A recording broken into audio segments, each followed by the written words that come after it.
Hello বন্ধুরা, আজকে মাটনের ছাঁচের ঘুগনি হবে। এই দেখুন মটর, আমি 500 মতন মটর নিয়েছি। আর দেখুন মাটনের ছাঁচের ঘুগনি হবে আজকে। দেখতে থাকুন ঘুগনিটা কী করি। দেখুন প্রেসার কুকার বসে দিলাম আমি উনুনে। আমি কলাইটা সেদ্ধ করে নেবো।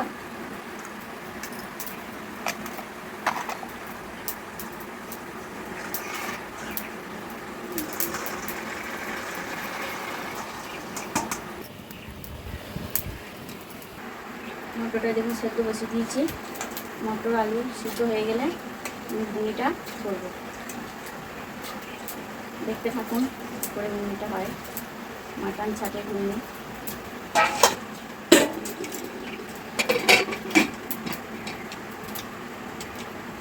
মটরটা সিদ্ধ হোক একটু।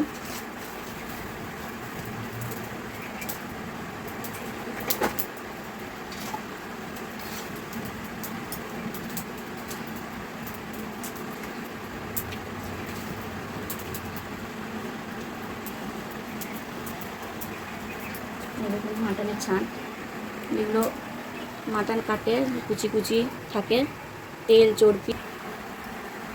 এরকম মাটনের ছাঁচ, যেগুলো মাটন সিদ্ধ হয়ে গেলে ঘুগনিটা করবো।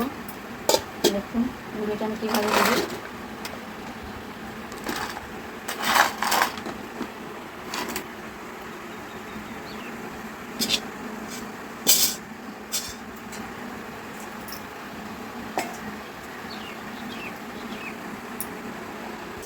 একটু ফুল ভালো তো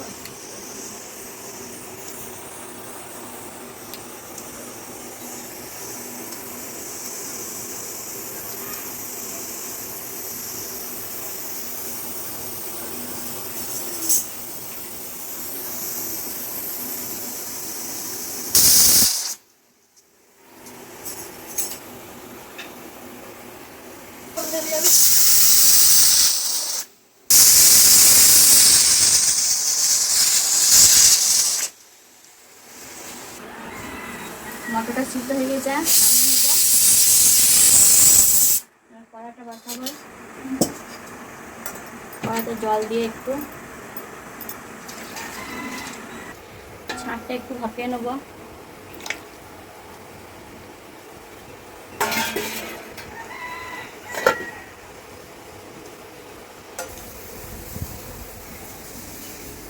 ছাঁচটা ঢেলে নিলাম, ধুয়ে নিয়ে এসছি, পরিষ্কার করে ধুয়ে নিয়ে এসছি।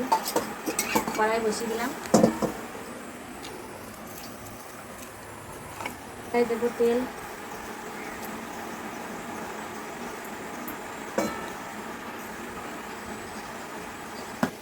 তেল দিয়ে দিয়েছি, গোটা জিরে ফোড়ন, তেজপাতা, এলাচ লবঙ্গ দেবো, ফোড়ন দিয়ে দিলাম।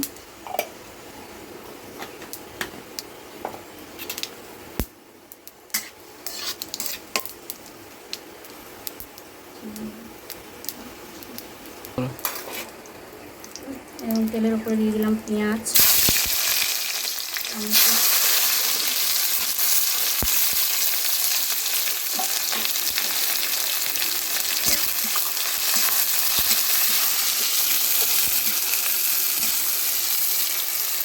একটু ভাজা হয়ে গেলে মশলাগুলো দেবো।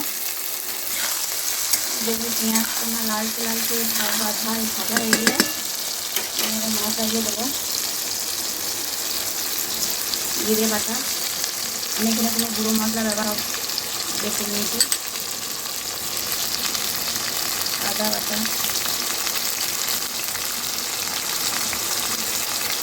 কাঁচা লঙ্কা,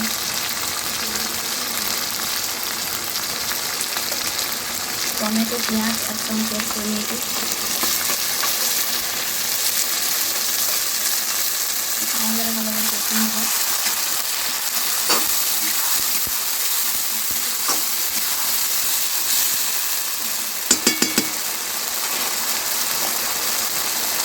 হলুদ,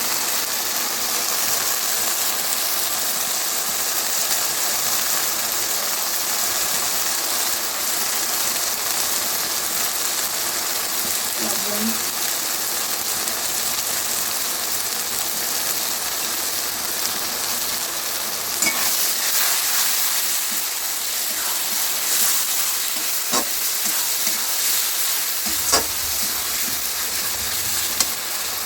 মশলার বাটির জলটা দিয়ে দেবো।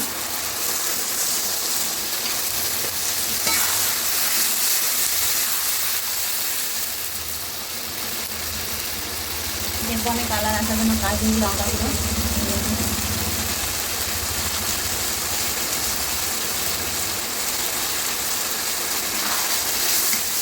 এবার দেবো হলুদ মশলা,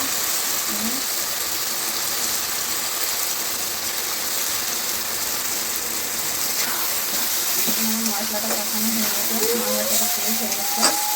এবার দেবো মাটনটা দিয়ে দিয়েছি, এবার কষে নেবো।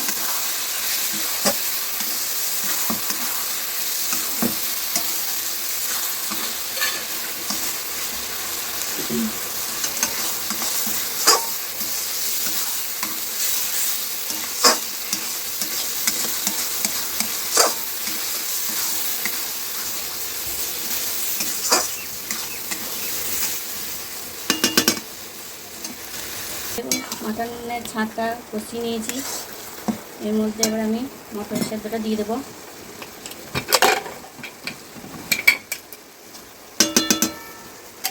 এই দেখুন সিদ্ধ হয়ে গেছে কলাই,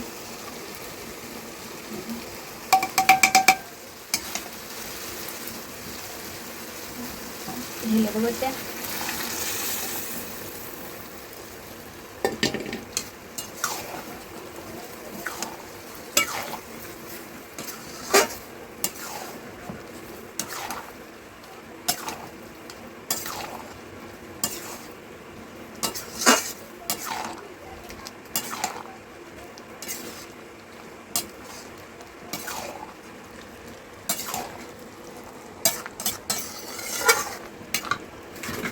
আর একটু জল দিয়ে দেবো।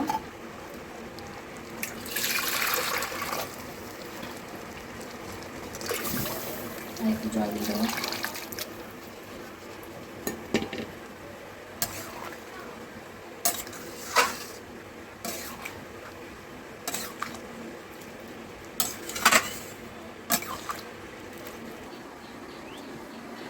এই দেখুন ঘুমটা হয়ে গেছে, আমি নামিয়ে নেবো। আমাদের বাড়ির অনেক সদস্য, সেই জন্য আমি একটু ঝোল ঝোল টাইপের রেখেছি, আপনারা চাইলে একটু মাখো মাখোও করতে পারেন। ভাত বা রুটি পরোটা সবাই সঙ্গেই খাওয়া যাবে। তুলে নিচ্ছি।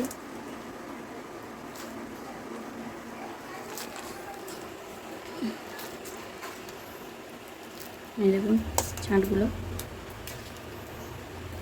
পরোটা রুটি লুচি যার সাথেই খাবেন খাওয়া যাবে।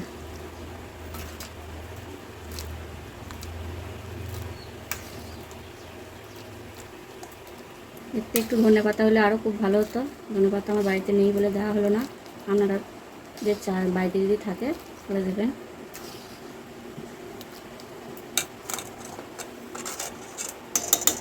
দেখুন আমাদের ছাঁটের ঘুগনি কমপ্লিট হয়ে গেল। একটা বাটিতে জায়গা হচ্ছে না বলে আমি দুটোতে ঢেলে নিলাম।